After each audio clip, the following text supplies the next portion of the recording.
हरे कृष्णा, जय श्रीमन नारायण। तो आज के इस वीडियो में भगवत गीता का हम लोग 1 से लेकर के 20 श्लोक तक पहले ही बात कर चुके हैं। अब बचा हुआ जो 26 श्लोक है, मतलब 21 नंबर से लेकर 46 नंबर तक, वो सारा हम लोग आज के इस वीडियो में बात करने वाले हैं। ठीक है, तो आइए स्ट्रेट फॉरवर्ड शुरू करते हैं। ऑफ कोर्स आज हम बहुत ज्यादा श्लोक के ऊपर बात करने वाले हैं, तो इसके लिए बहुत जरूरी है कि आपके पास पेन और पेपर रहना चाहिए, पहली बात। दूसरी बात, जब बोला जाए नीचे कमेंट करने के लिए, तो नीचे जरूर से कमेंट करें। ओके, सो आई होप मेरा स्क्रीन आपको विजिबल है, करेक्ट? तो 20 नंबर श्लोक तक ऑलरेडी हम लोग बात कर चुके हैं। ये 21वां नंबर श्लोक, जहां पे अर्जुन कहते हैं, क्या कहते हैं, ध्यान से सुनिए। 21 नंबर और 22 नंबर एक साथ लेने वाले हैं। अच्छा, क्योंकि 26 श्लोक हम लोग ले रहे हैं, तो कुछ श्लोकों को हम लोग बहुत ज्यादा उसका क्रक्स को समझेंगे। हम उसका समरी को समझने वाले कि ये श्लोक वास्तव में बताना क्या चाहता है, वो श्लोक वास्तव में आपसे डेली लाइफ में चाहता क्या है, वो हम लोग बात करने वाले हैं। सबसे पहले आते हैं 21 नंबर और 22 नंबर श्लोक में। अर्जुन बोले, हे अच्युत, दोनों सेनाओं के मध्य में मेरे रथों को आप तब तक खड़ा कीजिए जब तक मैं युद्ध क्षेत्र में खड़े हुए इन युद्ध की इच्छा वाले को देख ना लूं कि इस युद्ध रूप उद्योग में मुझे किन किन के साथ युद्ध करना योग्य है। बेसिकली 21 नंबर और 22 नंबर में क्या हो रहा है कि अर्जुन भगवान कृष्ण को आदेश दे रहे हैं कि मेरे रथ को दोनों पक्ष के बीच में ले जाइए, दोनों सेनाओं के मध्य में ले जाइए। आइए अब इसका हम लोग कुछ गुप्त अर्थ को समझने का प्रयास करते हैं। आ हा हा हा। भगवत गीता 21 नंबर 22 नंबर, तो ये तो हम लोग इसका अर्थ को समझ चुके हैं। इसका छिपा हुआ भाव क्या है वो थोड़ा समझ ले, एक सेकंड। आई होप जब आप इस वीडियो को देख रहे हैं तो बहुत अच्छे से पेन पेपर के साथ देख रहे हैं। तो इसका छिपा हुआ भाव क्या है? छिपा हुआ भाव यह है कि अर्जुन बाईं दृष्टि से युद्ध भूमि देखना चाहता है। बाईं दृष्टि मतलब बाहर से युद्ध भूमि देखना चाहता है, पर वास्तव में उसका अंतःकरण द्वंद में है। अच्छा, मेरे यहाँ पे कुछ कुछ शब्दों का स्पेलिंग थोड़ा गलत है, तो उसको थोड़ा सा एडजस्ट करना, ठीक है। बाहर दृष्टि से वो क्या देखना चाहता है? युद्ध भूमि को देखना चाहता है। सेना को, मेरे रथ को दोनों सेनाओं के मध्य में स्थिर कर दीजिए। बाहर से देखना चाहता है, क्या दृष्टि है, पर अंतकरण में वो द्वंद में है। द्वंद में है कि अब अपने को वो समय आ गया है जहां पे अब अपने संबंधित के साथ युद्ध करना है। वो समय आ गया, ये उसका अंतःकरण का भाव है। अब बाह्यकरण से वो देखना चाहता है कि उस पक्ष में है कौन कौन। क्या वो भी आए हैं जिससे हम युद्ध नहीं करना चाहते हैं? क्या वो भी आए हैं जिनको पता है कि अधर्म के पक्ष में हो, वो भी आए हैं? कहीं वो तो नहीं आए? वो बाहरी दृष्टि से वो पक्ष में देखना चाहता है कौन कौन सा सेना है, और अंदर से उनको पता है कि वो आए हैं और वो द्वंद में है। उदाहरण, जीवन में जब हम किसी निर्णय की दहलीज पर खड़े होते हैं, जैसे कि लाइफ में बहुत सब लोग डिसीजन लेते हैं, जैसे करियर का चुनाव करना, बिजनेस करना, या जॉब करना, या फिर रिश्तों में कोई कदम बढ़ाते हैं, या फिर और भी बहुत तरह का छोटा से छोटा, बड़ा से बड़ा डिसीजन लेते हैं। पहले हम परिस्थितियों को दोनों पक्षों से देखना चाहते हैं, हाँ कि ना? अगर इन केस एग्जांपल हम दे दें कि मान लो तुम ये सोचो कि यार हमको 12 के बाद क्या करना चाहिए, सीए करना है, सीएस करना है, सीएमए करना है, या फिर हम ये सोचें कि अपना कॉलेज में कहाँ पे एडमिशन लेना है, इस कॉलेज में लेना है या उस कॉलेज में लेना है, या कॉलेज के बाद ये देखना चाहते हैं कि यार कॉलेज के बाद मेरे लिए सबसे ज्यादा सुइटेबल क्या है, जॉब सुइटेबल है या बिजनेस सुइटेबल है। हम लोग दोनों साइड को, दोनों पक्ष को पूरे तरीके से देखना चाहते हैं, हाँ कि ना? जब हम लोग दोनों पक्ष से देख लेते हैं, हमारा विश्वास, कॉन्फिडेंस थोड़ा बूस्ट हो जाता है, हाँ कि ना? तो यही बात आ जाता है कि अर्जुन भी यहां पे दोनों पक्ष को पहले देख लेना चाहता है, ताकि उसका आंकलन कर सके, ताकि उसका एनालिसिस कर सके। इसका जीवन में हम लोग कैसे प्रयोग करने वाले हैं, उससे पहले एक लाइन चीज को समझ लीजिए।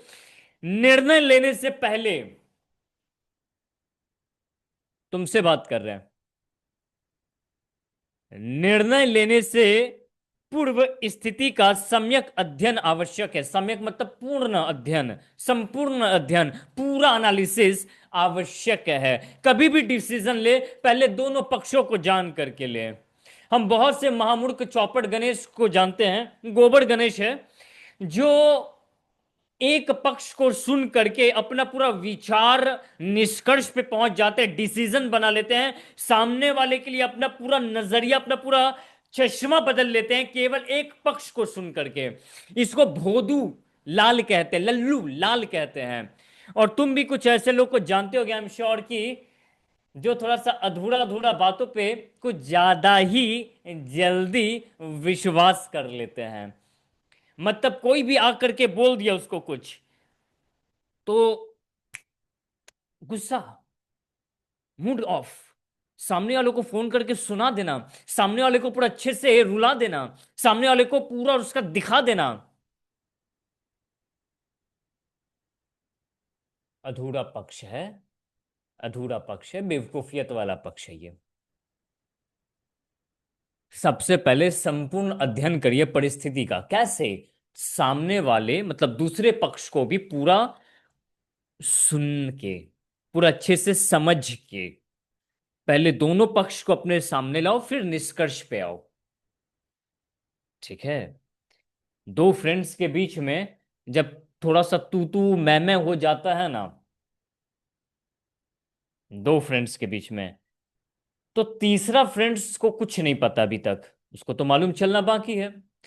जो फ्रेंड उसके पास पहले पहुंच गया और अपना बात अपने चश्मे से, अपने दृष्टि से उस पूरे परिस्थिति को वो रखेगा, तीसरा तो भोदू लाल है, तुम्हारा दोस्त है ना, तो वो उस पक्ष को सुन लेगा। और उस पक्ष को सुन करके, मतलब ये नॉर्मली देखा जाता है कि जिसका आदमी पहले सुन लेता है, कहीं ना कहीं उसके तरफ थोड़ा सा झुकाव हो जाता है। जरूरी है कि अगर तुम वो तीसरे पर्सन हो, तो पहले वाले के बातों को नकारो मत। हो सकता है सच ही बोल रहा हो, लेकिन सेकंड पार्टी जो है, उससे थोड़ा सा इंटरेक्ट जरूर करना। बड़ा नुकसान से बच जाओगे,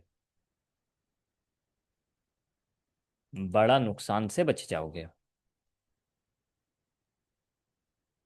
तो अब तुमको इसको अपने लाइफ में कैसे इस्तेमाल करना है? हर बड़े निर्णय से पहले दोनों पक्षों को स्पष्ट रूप से देख ले, दोनों पक्षों को स्पष्ट रूप से जान ले, दोनों पक्षों को स्पष्ट रूप से समझ ले, दोनों पक्षों से, दोनों पार्टी से स्पष्ट रूप से सीधा बात कर ले। अब लास्ट में कंक्लूजन डिसीजन ले। गजब, गजब। ठीक है? तो ये तरीका होना चाहिए। यह है 21 नंबर श्लोक और 22 नंबर श्लोक का सार, जो तुमको समझना है, जो इसका इसेंस तुमको समझना है। 21 नंबर और 22 नंबर में अर्जुन कहते हैं कि मेरा रथ दोनों सेनाओं के मध्य में स्थिर कर दीजिए। क्यों कर दीजिए? वो भाव क्या था वो बता दिए। अब तुमको अपने जीवन में इस भाव को कैसे लगाना है, श्लोक को कैसे लगाना है, वो बता दिए। डिसीजन लो, दोनों पार्टी से बात करके, दोनों पक्षों को समझ के। एक और बात बोले यहां, देखो, जब भी तुम्हारा मूड बहुत खराब रहे किसी और के ऊपर, हम्म, जब भी तुमको किसी के ऊपर बहुत गुस्सा आ जाए, मन करता ना, मने मन के सामने रहता ना अभी, ऐसा जो भाव आता ना अंदर से, वहां पे एक काम जरूर करना। मालूम है क्या? वो काम ये, एक बार सामने वाले के दृष्टि से उस परिस्थिति को देखने का कोशिश करना। क्या बोले? जिस घटना पे तुमको इतना तेज गुस्सा आ रहा है, तुम्हारा दृष्टि है, अब सामने वाले के नजरिए से उसी दृष्टि को आराम से धीरे से देखने का कोशिश करना और महसूस कर लेना। कर लेने के बाद अब तुमको लगता है कि गुस्सा करना उचित है, सही है, बिंदास गुस्सा करो, खुल के गुस्सा करो। इसको कहते हैं दोनों पक्षों को जान के समझ के फिर डिसीजन लेना। आया समझ? ये था 21 नंबर श्लोक और 22 नंबर श्लोक का जीवन में इस्तेमाल। अब आते हैं आगे।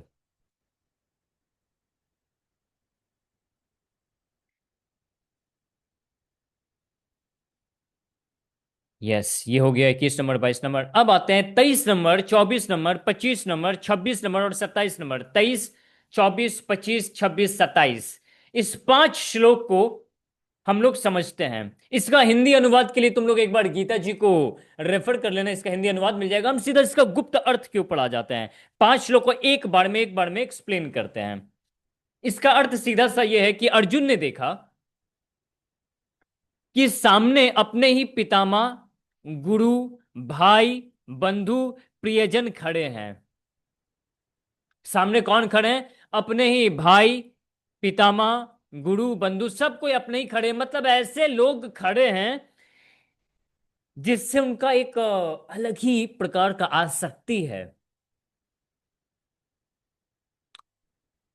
ये 23, 24, 25, 26, 27 में बोला गया है। ठीक है, सारा वहां पे संबंधित संबंधियों का नाम है, हम यहाँ पे शॉर्ट में बता दिए। छिपा हुआ भाव क्या है? छिपा हुआ भाव ये है कि मोह और आसक्ति का जाल जब दृष्टि पर छा जाता है तो धर्म का मार्ग धुंधला हो जाता है। जब आसक्ति, अटैचमेंट का प्रभाव ज्यादा हो जाता है तो सही क्या है और गलत क्या है ये धुंधला सा हो जाता है। जब जरूरत से ज्यादा अटैचमेंट हावी होने लग जाए तो समझ लेना कि तुम्हारा ट्रेन पटरी से उतर गया है।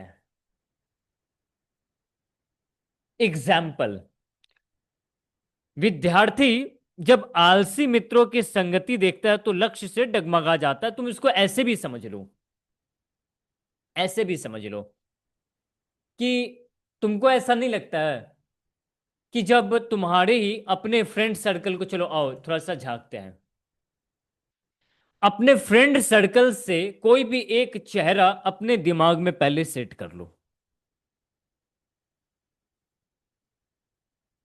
इजी कर देते, और इजी कर देते, चलो तुम छोड़ो, तुम अपने पूरे फ्रेंड सर्कल से कोई भी एक चेहरा को दिमाग में ले आओ जिससे तुम्हारा, जिससे दो लोग का आपस में बनता है। एक फ्रेंड सर्कल निकालो, ठीक है, जिसमें सबका आपस में बनता है, उसमें से दो चेहरों को निकाल लो। चलो, दो चेहरा देख लिया। इस दो चेहरा को ध्यान से याद रखना, अपने फ्रेंड सर्कल में दिमाग लगाओ, कौन सा दो लोग आपस में बनता है। तुमको दिख जाएगा, अच्छा इसका और इसका बहुत बनता है रे, इन दोनों का तो आपस में बहुत बनता है। ठीक है, आपस में बहुत बनता है।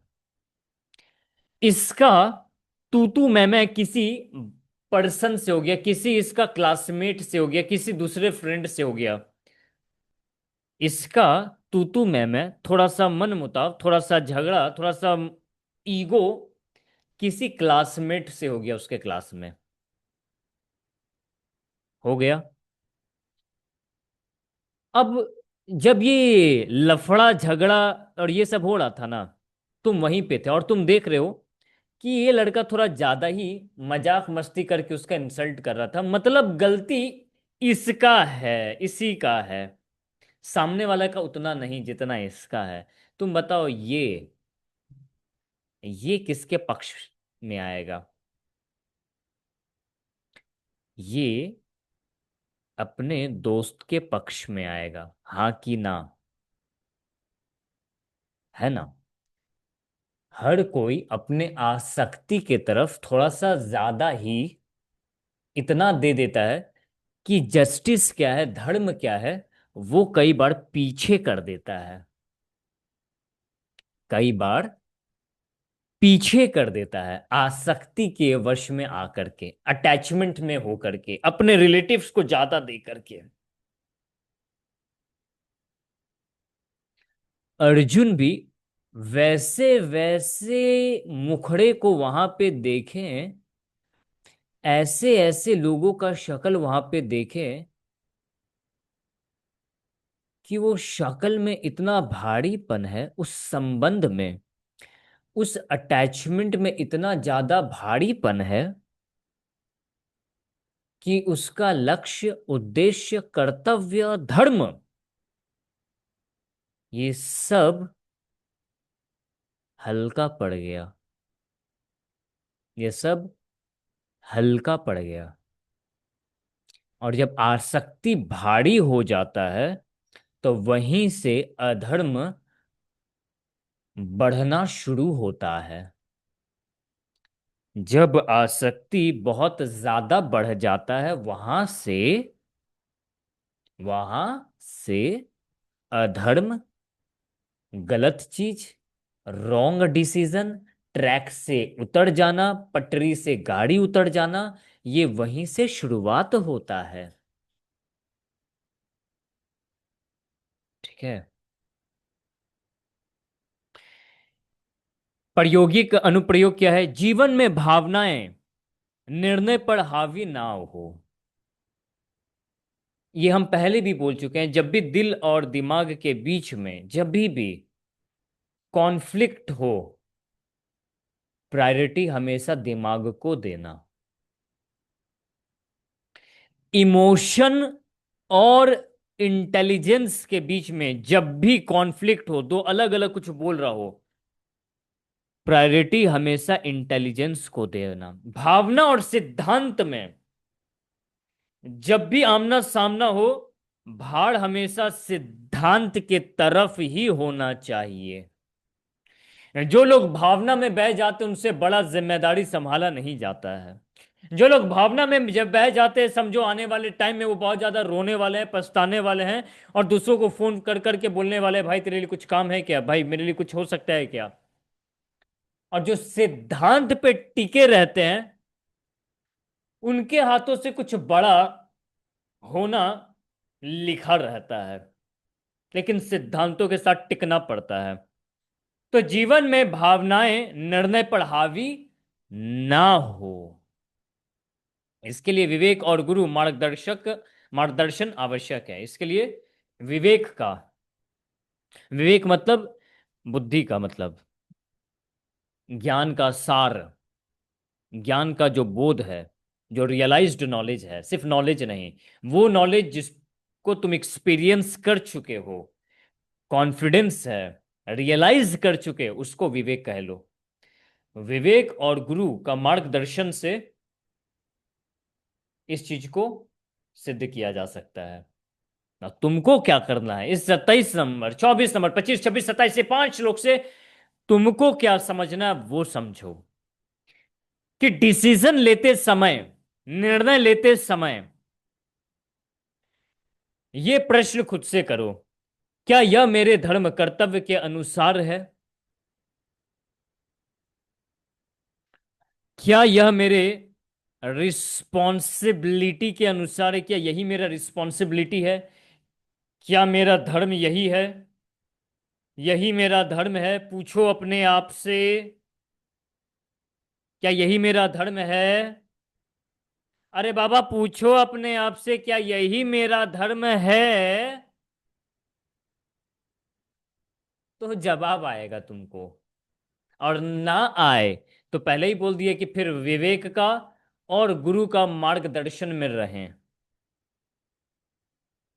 ये था 23 नंबर, 24 नंबर, 25, 26 और 27, 5 श्लोक का इसेंस, जो तुमको अपने जीवन में लगाना है। क्या जीवन में लगाना है? यही कि आसक्ति आसक्ति रहे, ठीक है, अलग तरफ एक पक्ष में, लेकिन सिद्धांत के साथ कोई कॉम्प्रोमाइज नहीं ना।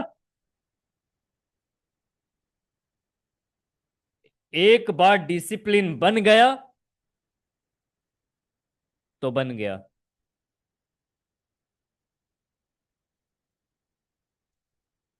एक बार बोल दिए तो बोल दिए। एक बार डिसीजन ले लिए तो ले लिए। एक बार कमिटमेंट कर दिए तो कर दिए। सुनने में बड़ा अजीब लगेगा, लेकिन इसके साथ अगर टिक गए, तुमको भी मालूम है शुरुआत में दिक्कत होगा, लेकिन इसका परिणाम समझो क्या होगा, कि तुम्हारे हर शब्द का वैल्यू होगा। हाँ या ना, तुम बताओ।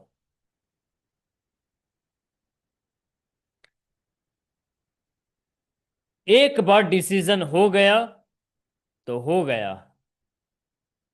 कहते हैं रामो दुर्नाभि भाष्यते, राम दो प्रकार की बातें नहीं करता।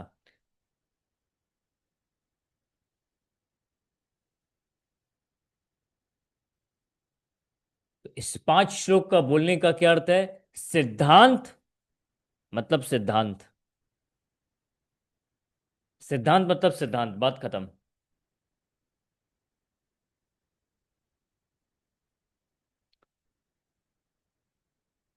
ये था 27 नंबर श्लोक तक। आगे अब आते हैं 28 नंबर, 29 नंबर और 30 नंबर, जो अर्जुन उवाच है, जो मतलब अर्जुन कहते हैं।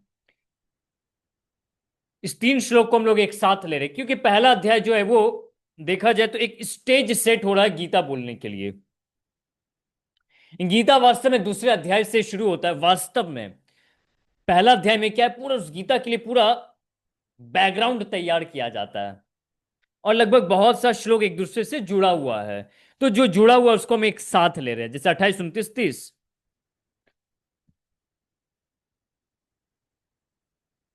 क्या है इसका अर्थ? अर्थ है अर्जुन दुख से भर जाता है जैसे ही 23, 24, 25, 26, 27 आसक्ति से भर गया। देख लिया कि सामने कौन है, उनके पितामह है, उनके गुरु है, उनके भाईजान है, उनके बंधु है, अरे ये भी है, वो भी है, वो भी है, इन लोग को हम मारने वाले हैं। ये भाव से अर्जुन का हृदय दुख से भर जाता है। शरीर कांपने लग जाता है, नर्वस हो जाता है। गांडीव धनुष हाथ से गिर रहा है। ये सब बेसिकली इस 3 श्लोक में ये सब घटना घट रहा है। वो अर्जुन का युद्ध है। अब तुम्हारे युद्ध पे आते हैं। वो तो अर्जुन का युद्ध जब था तो अर्जुन भी हिल गया, डुल गया। एग्जाम के टाइम में, रिजल्ट के टाइम में जो कान ठंडा हो जाता है, कान गर्म हो जाता है, हार्ट बीट तेज होने लग जाता है, और सारे भगवान का जो नाम दोहराने लग जाते हो, और कैसे करके जो बटन दबाते हो, क्लिक करते हो, यही सब कुछ इससे मतलब गुना गुना भाव ये अर्जुन का रह चुका है। ये अर्जुन का उस समय का युद्ध है। अब तुम्हारे युद्ध पे आते हैं। इसका छिपा हुआ भाव क्या है वैसे? छिपा हुआ भाव यह है कि मनुष्य जब अपने कर्तव्य और आसक्ति के बीच में फंसता है तो मानसिक, शारीरिक और भावनात्मक कमजोरी आ जाती है। जब भी कॉन्फ्लिक्ट होता है, ये या वो, ये या वो, इसका साथ दे या उसका साथ दे, हाँ, इसका साथ दे या उसका साथ दे, ये या वो, इसका या उसका, उसका या किसका, इसका उसका में जब भी आदमी रहता है ना, तब तब क्या होता है, आसक्ति भी भारी है, और सिद्धांत ये कहता है और आसक्ति ये कहता है। आसक्ति छोड़ नहीं सकते, सिद्धांत से हिल नहीं सकते। तो क्या होता है उस टाइम पे, ऐसा परिस्थिति में क्या हो जाता है, आदमी कमजोर हो जाता है, आदमी डिसीजन नहीं ले पाता है, आदमी अपने चीजों को पोस्टपोन करता है, मानसिक कमजोर हो जाता है, शारीरिक रूप से, भावनात्मक रूप से, हर तरह से सोचने बहुत लग जाता है, इतना सोचता है, इतना सोचता है, इतना सोचता है, हर काम को पोस्टपोन करने लग जाता है। कॉन्फ्लिक्ट आने से यह समस्या हो जाता है। उदाहरण, जीवन में परीक्षा के समय विद्यार्थी तनाव से बीमार हो जाता है, व्यवसायी घाटे के भय से नींद खो बैठता है, सब बहुत सा समस्या है जब ये सब होने लग जाता है। एग्जाम के दिन रिजल्ट आया, सप्ली लग गया, इमोशन कुछ और कह रहा है, सिद्धांत कुछ और कह रहा है। सिद्धांत बोल रहा कोई बात नहीं, जो हो गया हो गया, अब क्या कर सकते हैं, अब हम लोग को पढ़ना ही पड़ेगा भाई। भाई अब तो अपने को पढ़ना ही पड़ेगा। ये सिद्धांत कहता है। और भावना क्या कहता है? मूड ऑफ है, मूड ऑफ। अभी किसी से बात करने का मन नहीं कर रहा। और जो पास हुआ है ना, उसका हम जब स्माइल देख रहे हैं ना, उसका स्माइल देख करके अभी कुछ मन नहीं। अभी फोन आ रहा है इसका। अब जब फोन आता है ना, एकदम मन नहीं करता। इमोशन कुछ ऐसा कहता है, सिद्धांत कुछ और कहता है। Conflict, conflict, conflict. ट्रैक से बाहर चले जाओगे, पटरी से बाहर उतर जाओगे। ठीक है। भय और तनाव, अनुप्रयोग बता रहे हैं। भय और तनाव तब आते हैं जब हम ईश्वर पर विश्वास छोड़कर परिणाम को स्वयं नियंत्रित करना चाहते हैं। टेंशन, डिप्रेशन, कन्फ्यूजन, ये सब तब आता है, ये सब तब आता है जब हम लोग खुद के ऊपर इतना ज्यादा ये हो जाते हैं कि हम लोग कंट्रोल करने चाहते हैं रिजल्ट को, परिणाम को, जो भविष्य में होने वाले उन सब चीजों को जब हम लोग कंट्रोल करने का इच्छा बनाते हैं, तो ये सब दिक्कत होता है। इसका सीधा सा सरल तुमको अपने जीवन में क्या इस्तेमाल करना है वो बता देते हैं। जब भी तनाव हो, श्वास पर ध्यान दो और ईश्वर का स्मरण करो। और इस चीज का, वैसे तो आने वाले अध्याय जैसे जैसे जाओगे, दूसरा अध्याय से जब शुरू होगा तब तुमको समझ में आएगा। फिर भी ये लाइन यहां पे लिखे है कि मैं साधन हूं, मैं निमित्त मात्र हूं, कर्ता परमात्मा है, यह भाव हमेशा रखो।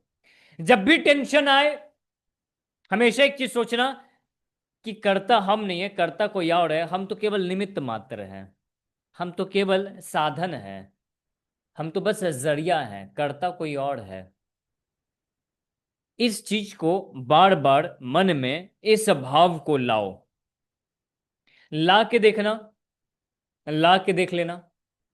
इस भाव को अपने अंदर बार बार लाओ कि कर्ता तो ईश्वर है, वो नारायण है, वो राम है, हम केवल एक उनका निमित्त मात्र हैं। टेंशन ही खत्म, टेंशन ही खत्म। करके देख लेना।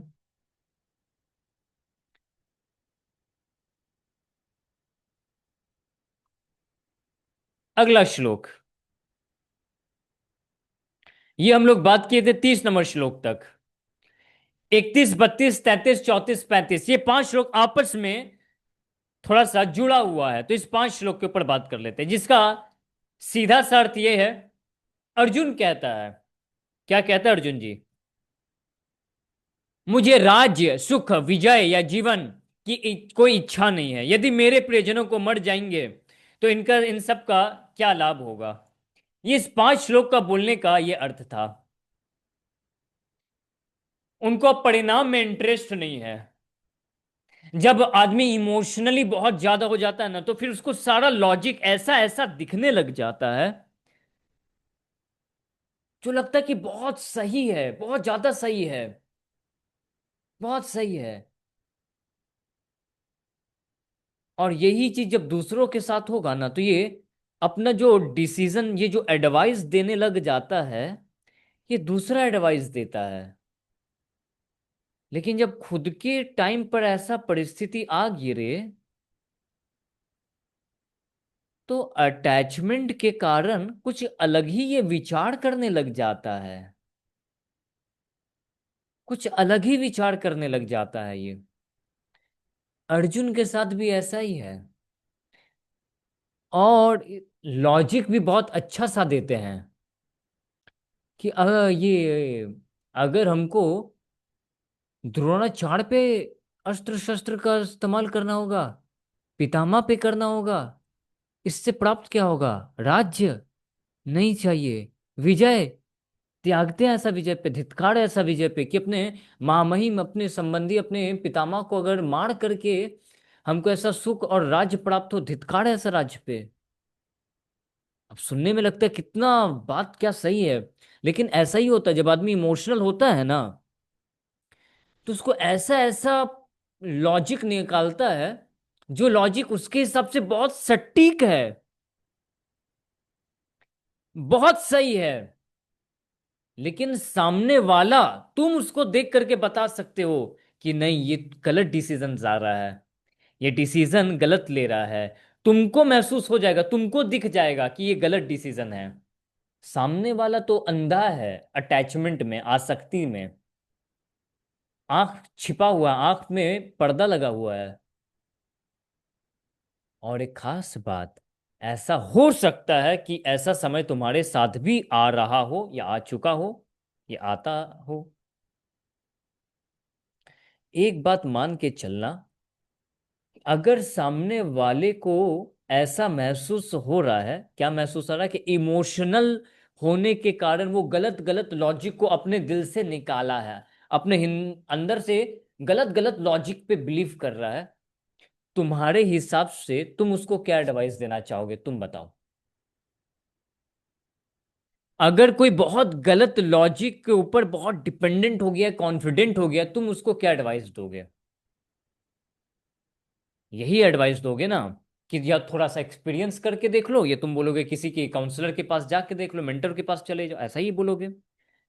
हम भी तुमको यही बोलना चाहते हैं, कभी भी कॉन्फिडेंस आए बहुत अच्छी बात है, लेकिन उस कॉन्फिडेंस को एक बार काउंसलर से वेरिफिकेशन जरूर करवाना।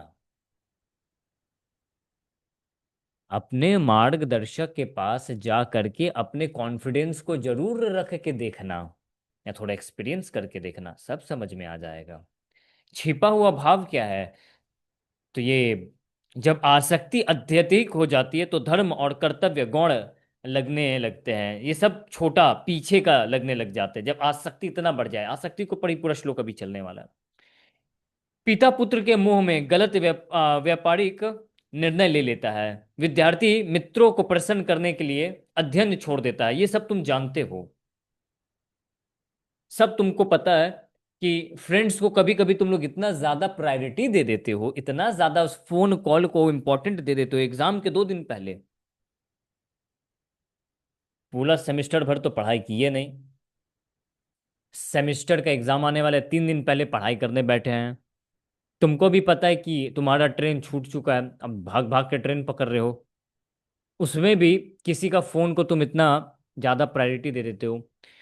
तो इसके लिए, इस फोन के लिए, या व्हाट्सएप का एक घंटी बन जाएगा ना, व्हाट्सएप का एक नोटिफिकेशन का घंटी बज जाए टिंग टोंग, तुमको भी पता है वो फिर क्या होता है। तो ये क्या है, इसको कहते हैं अटैचमेंट। सिद्धांत कहता है कि अभी पढ़ ले क्योंकि 3 दिन बाद एग्जाम है। इमोशन बोलता है एक बार पकड़ लेते हैं, क्या पता उसके पास कुछ इंपॉर्टेंट बात हो। 16 साल 15 साल से उसका दोस्ती है तुम्हारे साथ, 18 साल से दोस्ती भले हो, आज तक जीवन में इंपॉर्टेंट बात नहीं किया वो, लेकिन तुमको लगता है एग्जाम के 3 दिन पहले उसका इंपॉर्टेंट बात होगा, तो ये दिमाग का शरारती ही है तुम्हारा, है ना? यही बात है। तो जीवन में हमें कर्तव्य प्रधान बनना चाहिए, ना कि मोह प्रधान। हमेशा कोई भी डिसीजन लेने से पहले हमेशा ये पूछो, हमेशा ये सोचो कि ये मेरा अटैचमेंट के कारण हो रहा है, या कर्तव्य के कारण हो रहा है। सिद्धांत का अभी हम सुन के बात कर रहे हैं, या भाव का, इमोशनल होकर के हम चल रहे हैं। ये एक सेकंड एक बार सोच करके फिर थोड़ा सा आगे बढ़ोगे, बहुत फायदा में रहोगे। तुम्हारे लिए क्या है, इसके लिए दिन की शुरुआत में ही लिख लो, आज मेरा मुख्य कर्तव्य यह है। जो लोग मेरा करियर क्लैरिटी ब्लूप्रिंट से जुड़े हुए हैं, या जुड़े हैं, कि लाइफ में कंफ्यूज है, करियर में कंफ्यूज है, क्या करना चाहिए समझ में नहीं आ रहा, और समझ में आ रहा है तो कंफर्म करना चाहती है मेरे लिए परफेक्ट है ना, उसके लिए हम पूरा एक रोड मैप बना करके कोर्स है करियर क्लैरिटी ब्लूप्रिंट का। डिस्क्रिप्शन में हम दे भी देंगे, तुम लोग चाहो तो चेक कर सकते हो, जो लोग नहीं किए। वो लोग वहां पे हम बताते हैं कि हमेशा अपना टुडेज टारगेट बनाओ। क्या बनाओ हमेशा? अगर अपने दिन को बहुत अच्छे से यूज करना चाहते हो, तो जरूरी है कि तुम अपने टुडेज टारगेट के साथ टिके हुए रहो। टुडेज टारगेट को अगर फॉलो कर लिए, तो ये जो पीछे का हम श्लोक बोले ना, ये समझ लो तुम्हारे मुट्ठी में है। ये फिर पीछे का श्लोक तुम्हारे मुट्ठी में, 31 32 33 34 35, अगर ये अकेला कर लिए तो। इसलिए हम वहां पे अपने कोर्सेज में, एंड जो भी हम लोग का हैकाथॉन होता है, वहां पे हम लोग इस चीज के ऊपर बात करते हैं कि कैसे वो सब कॉल टू एक्शन दे, जिसका इस्तेमाल करके तुम शास्त्रों का पूरा निचोड़ तुम लोग अपने जीवन में इस्तेमाल कर पाओ। अगला श्लोक नंबर 36 और 37। इसका अर्थ क्या है? अर्जुन कहता है हमारे लिए यह उचित नहीं कि हम अपने ही बंधुजनों को मार दें।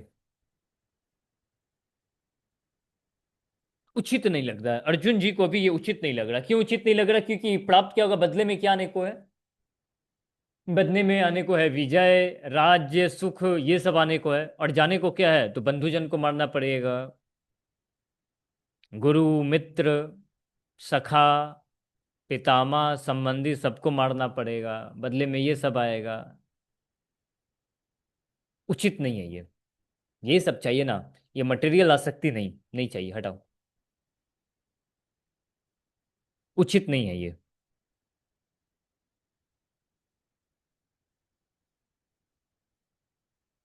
कई बार तो तुम लोग को भी नहीं पता रहता है कि जिसके ऊपर तुम कॉन्फिडेंस करके जिस दूसरे चीज को छोड़ रहे हो, वो उचित भी है तुम्हारे लिए या नहीं।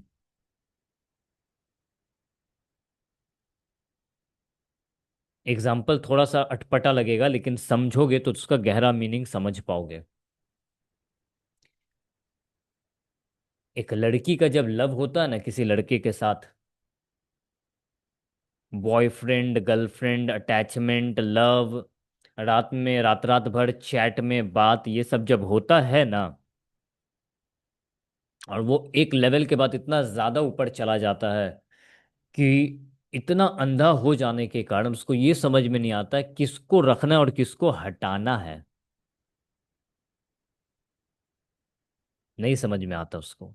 बाकी उसका फ्रेंड्स लोग एडवाइस दे सकता है, उसको ठीक दिखेगा। ये अटैचमेंट के कारण कुछ नहीं देख पाता है। उचित चीज अनुचित दिखता है और अनुचित उसको उचित दिखता है। छिपा हुआ भाव क्या है? अर्जुन अपने कर्तव्य से भागने के लिए धर्म के आवरण का प्रयोग करता है। हम लोग राइट हैं। हर झूठा को, हर मक्कार को, हर गलत करने वाला को ये बोलने का बहुत मन करता है कि हम राइट हैं, और वो अपने गलत लॉजिक को राइट प्रूव करने के लिए हर तरह का लॉजिक को राइट तरीके से पेश करता है। शास्त्रों को गलत तरीके से पेश करता है। जो उसको एडवाइस दिया, या तो उसका सुनेगा नहीं, या उसका अधूरा अर्थ लेकर के उसको पेश करता है।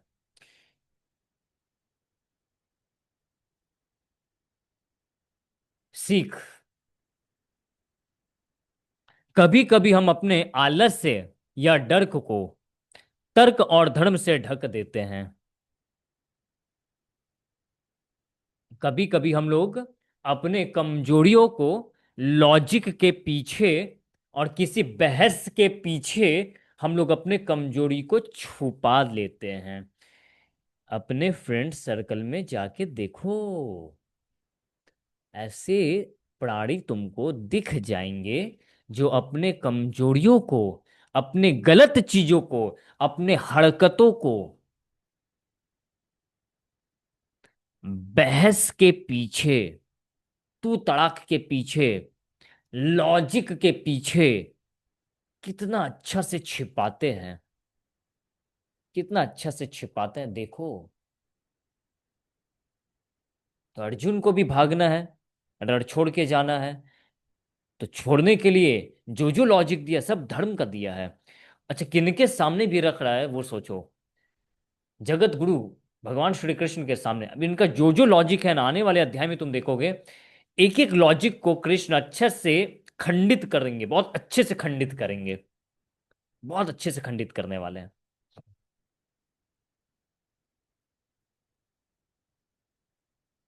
ठीक है। कोई कहे मैं व्यवसाय नहीं करूंगा क्योंकि मुझे धन से मोह बढ़ता है, जबकि असली कारण आलस्य और डर है। पूछो कि आपको बिजनेस करना है, वो कि बिजनेस में कैपिटल बहुत लगता है, बहुत कैपिटल लगता है। अरे फट्टू आदमी, उसको भी पता है और रिस्क से बहुत डरता है। उसका पैसा नहीं जाना चाहिए, पैसा नहीं गुम होना चाहिए। डर ये बात का है, उसको भी पता है कम बिजनेस में है ना, पैसे कम कैपिटल से बिजनेस शुरू किया जा सकता है, लेकिन पैसे का डर है। लेकिन सामने क्या तर्क रखेगा, क्या लॉजिक रखेगा? बिजनेस करने में बहुत पैसा चाहिए और अभी थोड़ा सा प्रॉब्लम चल रहा है एंड ये एंड वो। इस लॉजिक के पीछे अपने डर वाला पार्ट को, अपने डर को, अपने डरपोकनापन को पीछे रखना। ये नहीं बोल सकता मेरा फटता है रिस्क से, पैसा से, मेरा पैसा खोना नहीं चाहिए। बचा के रखना, बचा के रखना। स्टूडेंट है, थ्योरी पेपर है ना, हमको बहुत टफ लगता है। अभी ना बहुत बिजी चल रही है, इसलिए पढ़ाई नहीं कर पा रहे। अरे बुड़बक आदमी बोलना, रात रात भर 3 बजे तक हमें ना boyfriend girlfriend chat chat chat चूट करते हैं। लॉजिक के पीछे अपने आलस चीज को, अपने कमजोरियों को छिपा के रखना।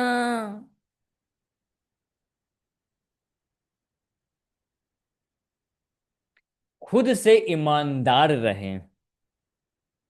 क्या मैं सच में धर्म निभा रहा हूं या बहाना बना रहा हूं? और ये हर किसी को पता रहता है कहीं ना कहीं कि धर्म जा रहा है, धर्म के रास्ते पे है, या फिर बस, ये सबको पता रहता है। तो आज के इस वीडियो में हम लोग यहीं तक रखते हैं, 37 नंबर श्लोक तक।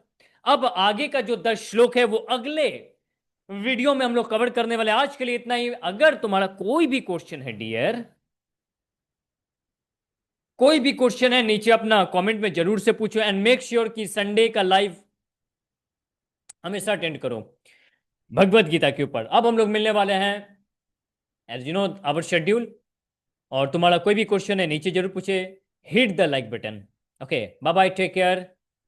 मिलते हैं बहुत जल्द।